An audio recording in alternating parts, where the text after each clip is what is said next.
Goeiedag, dit is vandag Woensdag 26 Augustus en ek hoop dit gaan baie goed met jou. Vandag se tema is liefde wat prakties word.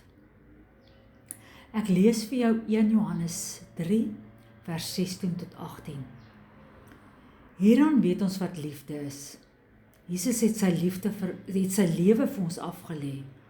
Ons behoort ook ons lewens vir ons broers af te lê. Wie aardse besittings het en sy broer sien gebrek ly, maar geen gevoel vir hom het nie, hoe kan die liefde van God in hom wees? Liewe kinders, ons liefde moenie net woorde en lippetaal wees nie, maar moet met die daad bewys word en dan in opregtheid. Dit is maklik om te sê, ek is lief vir jou. Dit is moeiliker om liefde prakties te leef. Johannes herinner ons dat liefde nie net uit woorde bestaan nie. Liefde kry hande en voete. Jesus het ons nie net vertel dat hy ons lief het nie. Hy het sy liefde aan die kruis bewys. Daarom vra barmhartigheid soms dat ons iets van onsself gee. Ons tyd, ons aandag, ons geld, ons energie, ons gemak. Ons vra dikwels, wat kan ek kry? Maar Jesus leer ons om te vra, wat kan ek gee?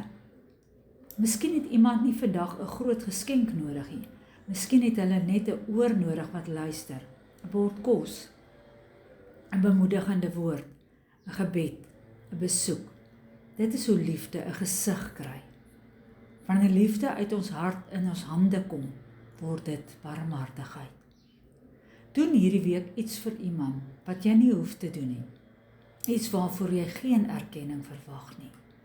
En wys so die gesig van barmhartigheid. Kom ons bid saam. Here, maak my vandag 'n draer van die liefde.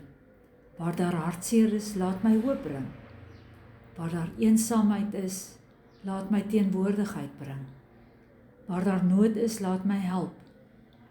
Waar daar seer kry is, laat my genade bring, en waar mense u nie kan sien nie, laat hulle iets van u liefde deur my lewe ervaar.